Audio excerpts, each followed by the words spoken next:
Well, I couldn't get it to fucking work. So, I'm here instead. Wouldn't let me go live on YouTube. Fucking piece of fucking shit. No idea why. I've got some questions as well. I'm fucking furious. Why don't things just fucking work? What's up with it? I was going, press live, next, wasn't doing anything. Fuck all. Piece of fucking shit. How are we? Alright? I'll do some questions that I was gonna... Oh, God. Oh. Anyway. Lauren, what's your favourite song that you've written for one of your series and why? I've written quite a lot of songs for things over the years. Wrote a song for The Simpsons. Wrote a song for Sesame Street. Wrote a song with David Bowie for Extras. I mean, that is a highlight. I mean, I remember as well, once we'd I did the lyrics and sent him the verses and chorus, I said to do music out of this and all that, and he did that, and then we filmed it on the day, and then afterwards he went, oh, we've got to register this with PRS, right? And he said, what should we call it? And I think we settled on Pug Nose Face. And then, when he introduced me the next year, I was playing Madison Square Garden for a benefit he was doing, and he came out as a surprise sort of presenter to introduce me, and he had a little harmonica, and he just went, ooh, chubby little loser, national joke. Crowd went mental. Who's your favourite comedian and why? Well, usually when people say comedian, they mean stand-up, but I take that as broad as it should be. Probably Stan Laurel, favourite comedian ever. Just incredible.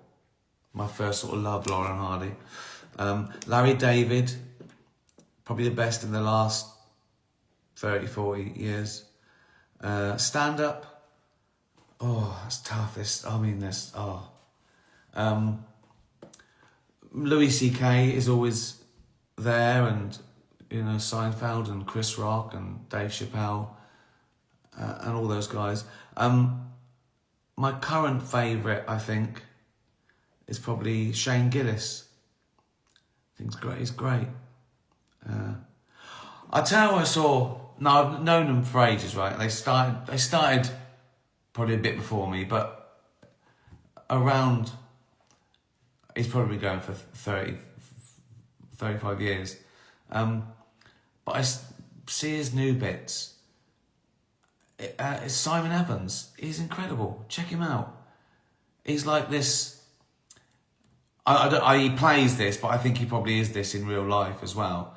Sort of like a posh, sort of middle class curmudgeon. He's great though, and he's just got better and better. It's just so engaging and so packed, and he's worth checking out if you haven't checked him out. I like my crowd that I'm doing the new material nights with. I like Sean McLaughlin and Matt Bragg, Red Richardson, all those sort of guys, and they're sort of making it outside of TV. I was talking to them, and like for the past sort of 10, 15 years, and probably before, these sort of panel shows and game shows, comedians doing stuff on the telly, they've sort of done it without all that. And it's been a real stronghold of like the same 20 comedians. And they've just been doing just great stand-up. So yeah, there's lots. Honey Bunch. What's the one major thing you would do to improve the state of the world? Oh, God. I mean, it needs more than one thing. Okay, the first thing that came to mind was, is this one thing or 8 billion things? If everyone was vegan, that would sort out an awful lot. I mean, you'd feed the world 5 times over for a start if you didn't have to produce meat and cut down rainforests and steal grain from poor countries to feed the cows and kill like 3 trillion sea animals to grind up and feed cows. If everyone was vegan, I can't think of a bigger single thing. Well, and I think the biggest killer is still disease like heart attack and stuff like that. So that would help that as well, wouldn't it? I don't know. I'm vegan and I'm still fat. Fiona, please can you tell us a bit about the creative process? Do your best ideas come when you're getting your steps in on Hampstead Heath? Sort of, yeah. How do you know when an idea you've had has legs? I mean, you don't, because every idea, a joke is sort of nearly fully formed. It comes as a joke, and then you improve it with live. An idea, it can be anything, couldn't it? It can be the idea for a film or a series. And then it's, a year's hard work on top of it. You don't know. You mull it over. You think where you could go. I mean, all ideas have got legs if you want to put the work in, because it's all about the writing and casting and acting and editing. It's like an idea. You can have a great idea that you can ruin. You can have a bad idea that you can improve upon. But yeah, usually when I'm not on my phone, interruption is the real enemy of creativity. Interruption, admin, distractions like social media, just the door going or an email or someone you've got to call back.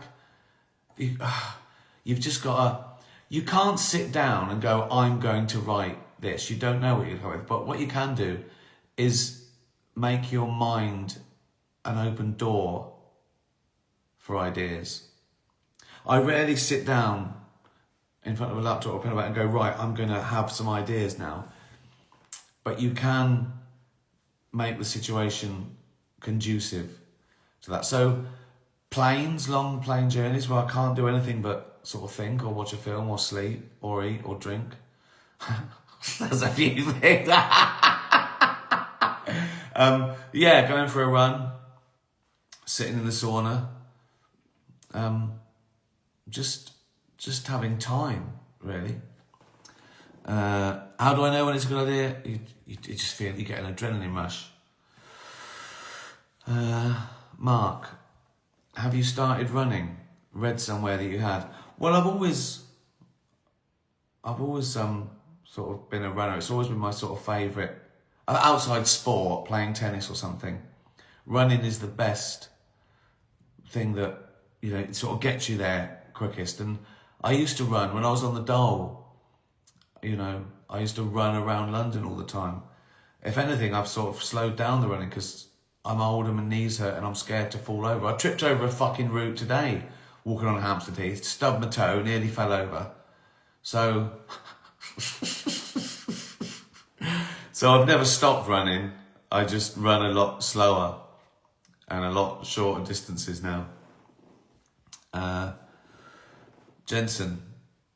Hold on, I missed one. The Devil. How could I miss The Devil?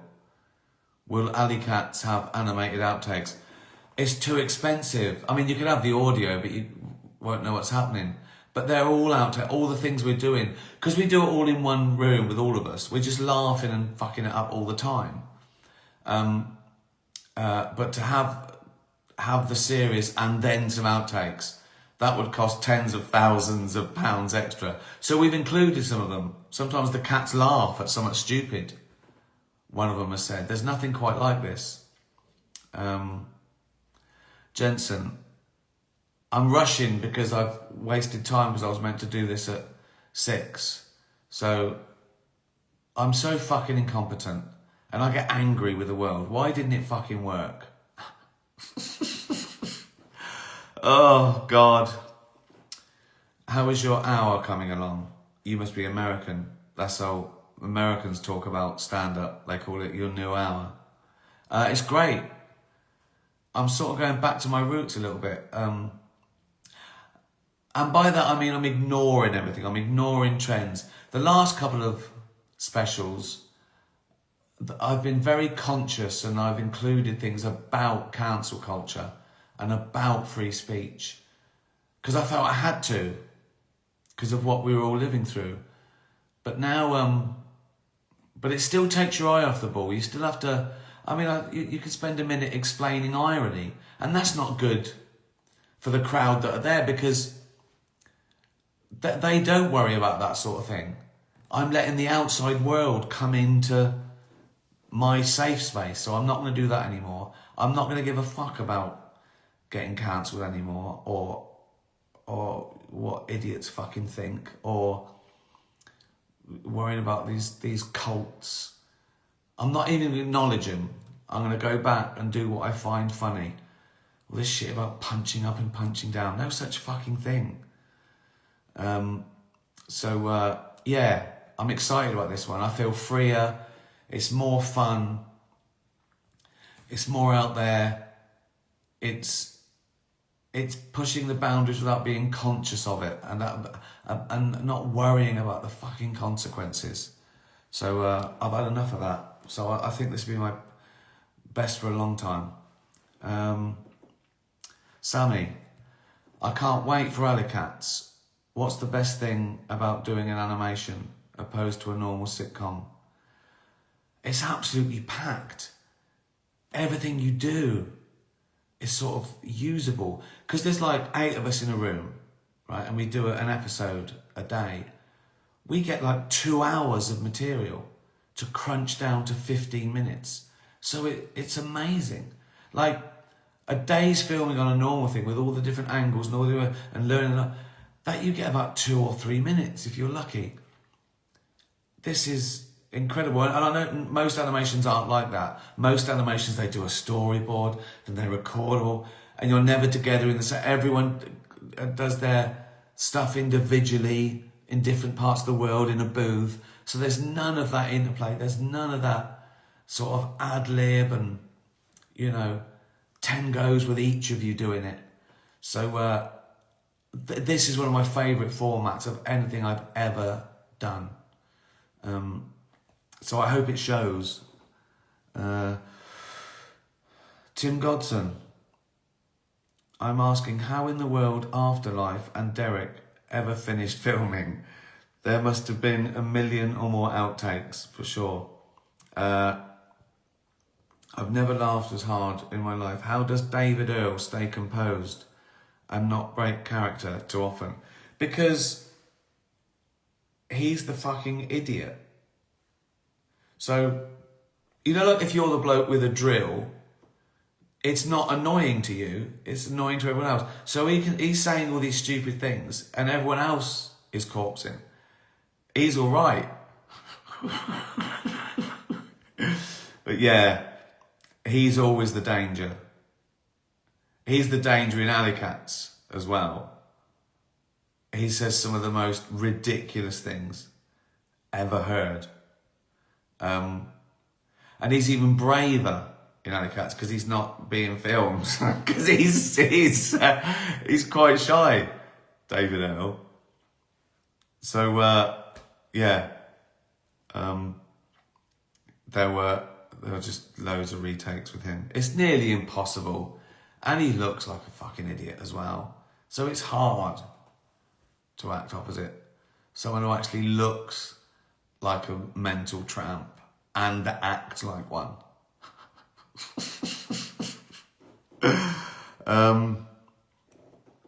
Tammy, what 3 sitcoms influenced your work the most? Oh, that's so hard. Oh, there's so many, and for so many different reasons. I'd have to cite some of those sort of 70s American ensemble ones with that were jokes, that were wisecracking jokes, and they had a bit of heart as well. Things like Rhoda and Cheers and Taxi. I'd have to cite the early British ones, 60s and 70s, with a lot of pathos, like the Likely Lads, Reggie Perrin, Steptoe and Son, Ever Decreasing Circles. That's a big one for me. And Fawlty Towers, number one. Fawlty Towers, without a doubt, for so many reasons. The way the script was so honed, the way he only did 2 series, that central character rallying against what he thought was a world full of idiots. Fawlty Towers, Cheers, Reginald Perrin. Well, that's about it. After a disaster trying to get fucking YouTube to work, I came to Instagram instead. So thank you for being there. So please subscribe to my YouTube channel. I'll work out what went fucking wrong eventually. Fucking hell. Oh, subscribe to DutchBarn.com as well. I'll be announcing some of my next tour dates soon. And if you're a subscriber, you get a code and you can get pre-sale tickets. So that's worth it. And we save donkeys. And the vodka's brilliant. So go to DutchBarn.com and subscribe to my YouTube channel. Waiting for me to get it to fucking work. Well, I hope you have a really peaceful, relaxed Sunday, like I just have. I'm gonna have a fucking heart attack because of shitty fucking technology and fat fucking fingers. Tatty bye, everyone.